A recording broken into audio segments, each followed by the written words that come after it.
A Islândia, essa terra de gelo, exibe um contraste magnífico entre a luz e as trevas.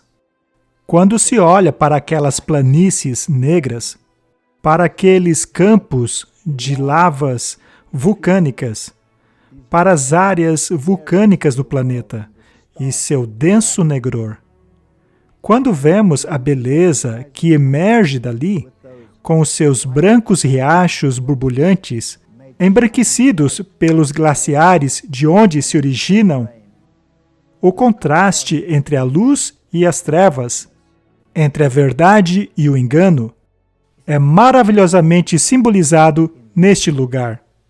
Trata-se de um tipo da decisão que deve ser tomada, baseada na Palavra de Deus.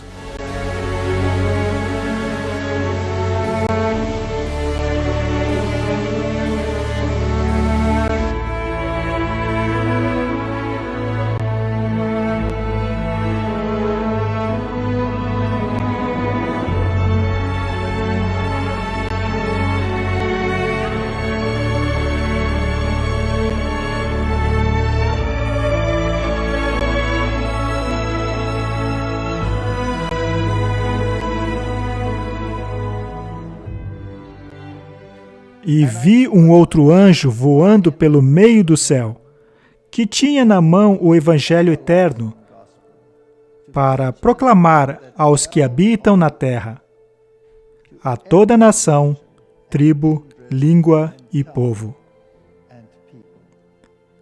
dizendo com grande voz: temei a Deus e dai-lhe glória, porque é chegada a hora do seu juízo.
O que quer dizer isso?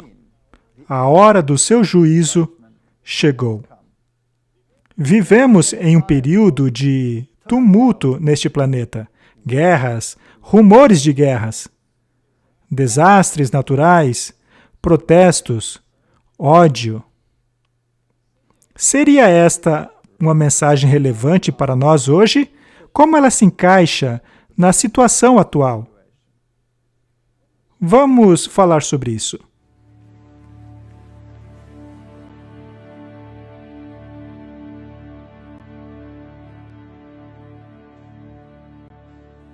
Em pensar que há 2000 anos atrás, lá estava João sentado na ilha de Patmos, recebendo aquela impressionante visão, que desde então tem intrigado a humanidade, que teve um papel tão importante no desenrolar das questões da Reforma Protestante e que também desempenhará um papel muito importante no tempo em que vivemos também. Eu estava pensando, se não deveríamos dar uma olhada em alguns detalhes para ver exatamente o que isto engloba. Apocalipse, capítulo 14, fala da tremenda experiência da abertura da sala do trono e do Cordeiro ali de pé, rodeado pelos redimidos. E então segue esta mensagem que deve ser entregue à humanidade. As 3 mensagens angélicas de Apocalipse 14, começando pelo verso 6.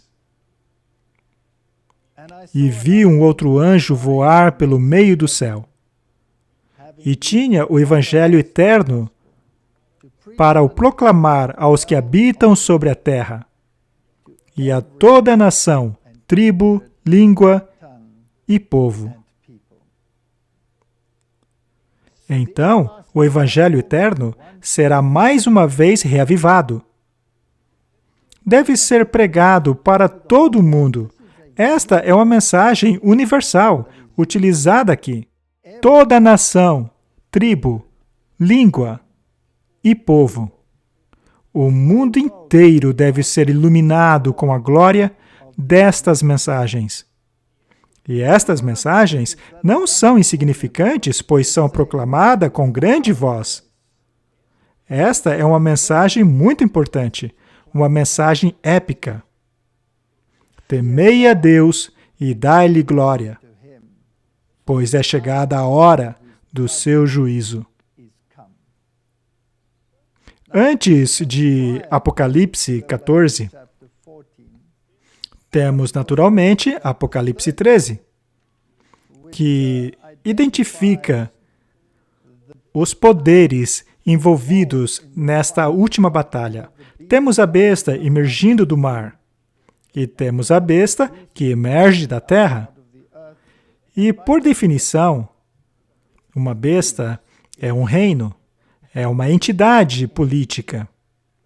Mas também temos a imagem da mulher em meio a esta besta. E na Bíblia, uma mulher é sempre símbolo da igreja. E ao estudarem Apocalipse capítulo 13, os reformadores concluíram que a besta que emerge do mar não é ninguém menos que o papado. Martinho Lutero, Melanchthon, Wesley.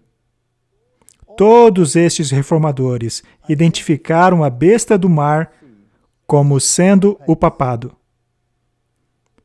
E os atributos apresentados ali estão intimamente conectados com os atributos encontrados em Daniel capítulo 7, nos atributos do chifre pequeno, que é um poder político. Aqueles atributos o definem como sendo um poder blasfemador que perseguiria os santos, todos aqueles fatores que também são encontrados em Apocalipse 13. Portanto, esse poder é um sistema político religioso, a união entre a igreja e o Estado, impondo as doutrinas da igreja. E anteriormente ao capítulo 13, temos o capítulo 12. E no capítulo 12, vemos o grande conflito entre o bem e o mal. Temos o dragão de um lado e do outro lado, temos Cristo e a sua igreja. Ele descreve o conflito através dos séculos. Ele descreve os eventos do futuro. É absolutamente incrível. Uma mulher é mencionada aqui, ou seja, a igreja, que seria ferozmente perseguida por um período de 3 anos e meio, 42 meses, 1260 dias. E os reformadores utilizaram o princípio dia-ano, que é um princípio bíblico, de maneira que, ao calcular-se esse período, temos 1260 anos, pois é a Bíblia que nos diz para considerar um dia como ano. E isto nos leva ao período de perseguição, no qual a Igreja de Cristo seria perseguida, ao longo do período da supremacia papal, no qual esta mulher foi protegida nos lugares mais solitários, em que o Evangelho foi pregado vestindo panos de saco. A palavra de Deus foi pregada com derramamento de sangue. Aquele poder político e religioso crescia cada vez mais, chegando nas cortes de reis, recebendo a aclamação e honraria dos quais julgava ser digno. O poder que não se contentou em emblamar a espada espiritual, mas que também empunhou a espada secular. Esta espada secular passou a ferir em nome da espada espiritual. Estas foram as questões abordadas pela Reforma Protestante. E então a mulher teve que fugir. E por todos aqueles anos, esta guerra, este conflito, foi acuando a mulher, a Igreja de Deus, para lugares desertos. E a Igreja fugiu para vários lugares do mundo, em busca de paz e de liberdade para praticar a sua religião. Foi neste tempo que os Estados Unidos da América foi colonizado, a África foi colonizada, a Austrália, a Nova Zelândia foram colonizadas, e o protestantismo se espalhou para um novo mundo. Junto à ascensão do poder do protestantismo, veio também a complacência. E mais uma vez houve retrocesso, assim como houve nos dias de Israel. Temos esse desabrochar da verdade e a aderência ao princípio apenas para mais uma vez dar espaço ao declínio, à apostasia, à deterioração. E conforme temos esses altos e baixos da apostasia, os altos e baixos da lealdade, um seguindo o outro. O mesmo aconteceu no mundo cristão. Enquanto havia perseguição, o povo era fiel. Permanecia firme pelo princípio, mesmo diante da morte. Mas quando tudo se acalmou e a perseguição não era mais tão óbvia assim, a complacência tomou conta. E houve então este retorno ao sistema como era antes. Deus então suscitou um novo povo. E é dito lá em Apocalipse 12, verso 17, que o dragão, que é o diabo, irou-se contra a mulher, ou seja, a igreja, e foi fazer guerra ao remanescente de sua semente, ou seja, a igreja após os 1260 dias, ou 1260 anos de supremacia papal, que, aliás, começou em 538 d.C., quando o bispo de Roma subiu à cadeira papal, exercendo não apenas poder religioso, mas também um poder político. E então, em 1798, este poder foi removido quando o general Berthier e o exército francês entraram em Roma e aboliram o governo papal, o governo secular, nascendo assim a Itália moderna. Mas este poder receberia o seu poder novamente. Segundo a Bíblia, mesmo tendo recebido essa ferida mortal, ele seria curado, e o mundo inteiro mais uma vez se maravilharia após ele. E assim, aquela divisão que ocorreu na Reforma Protestante seria curada. E todos mais uma vez se uniriam. Mas havia um grupo que estava determinado a apegar-se aos princípios da Bíblia ao invés de sucumbirem na teologia popular da atualidade. O dragão irou-se contra a mulher, contra essa igreja, e saiu para fazer guerra contra o remanescente de sua semente, aqueles que guardam os mandamentos de Deus e possuem o testemunho de Jesus Cristo. O conflito entre os princípios bíblicos e aqueles adeptos à teologia popular se concentrariam em torno da questão dos mandamentos de Deus e do testemunho de Jesus, que é definido pela Bíblia como o espírito de profecia. Este espírito de profecia é aquele mesmo espírito que tem existido em meio às palavras proféticas ao longo da história. Os Jeremias, os Isaías, os profetas da antiguidade possuíam o testemunho. Eles tinham o dom profético. Esta mensagem formaria o compartimento da última mensagem. O conflito seria entre aqueles que guardam os mandamentos de Deus e têm o testemunho de Jesus, e a unidade em apostasia, que tomaria conta do restante do planeta. Isto exige uma mensagem específica, endereçada a um tempo específico.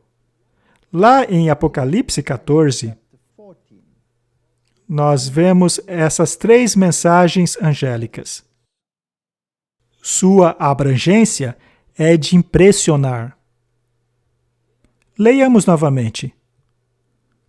E vi um outro anjo voar pelo meio do céu. Esta mensagem é uma mensagem urgente. Ela se move como um relâmpago, que possuía o Evangelho eterno. Mas, afinal, o que é o Evangelho eterno? O Evangelho eterno é o Evangelho da salvação em Jesus Cristo.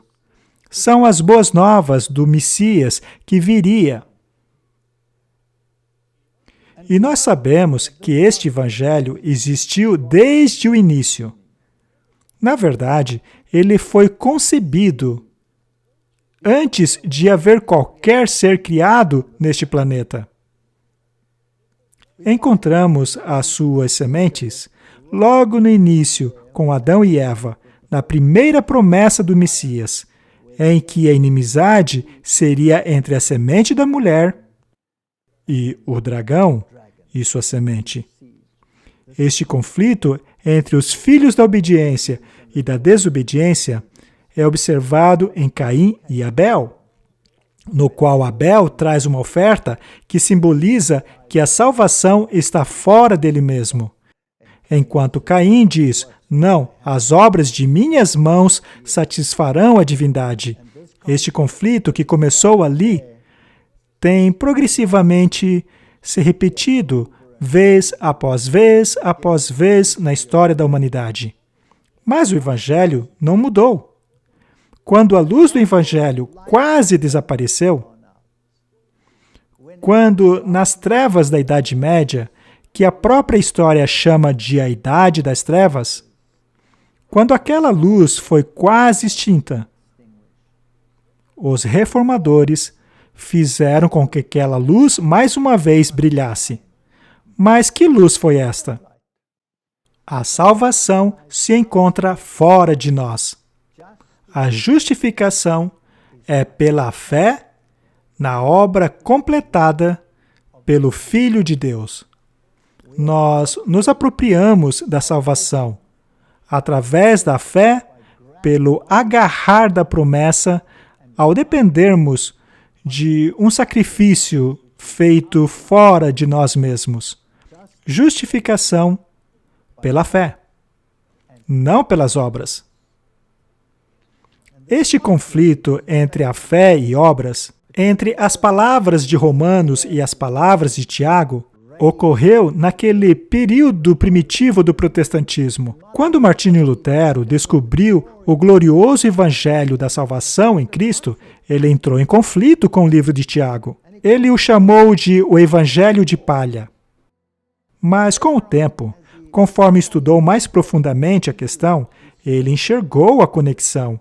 Em certa ocasião, ele ofereceu seu chapéu de doutor a qualquer um que pudesse reconciliar o livro de Romanos com Tiago. Mas depois de um tempo, ele tomou de volta o seu chapéu de doutor porque ele mesmo havia reconciliado os dois. Veja, as obras são consequências da salvação e não o meio para ela. Portanto, a fé sem obras é morta. Mas as obras jamais poderão salvá-lo. A salvação é algo realizado totalmente fora de você. É pela fé no Filho de Deus que recebemos a salvação. É pelo acreditar na palavra e aceitá-la como se ela fosse uma realidade. A fé é a substância, a realidade daquilo que se espera. É a evidência daquilo que não se vê. A fé, portanto, torna-se uma realidade viva na alma que se apropria da salvação que é oferecida em Jesus Cristo. Este é o Evangelho eterno. E opondo-se a ele, temos o Evangelho das obras. Então, quando os reformadores dizem que são salvos pela fé e somente pela fé, a Contra-Reforma disse: esta palavra somente é anátema. O Concílio de Trento decidiu que aqueles que creem que a salvação é somente pela fé são anátema. E assim, formou-se o palco para o derramamento de sangue que se seguiu. A história nos mostra o que aconteceu em seguida.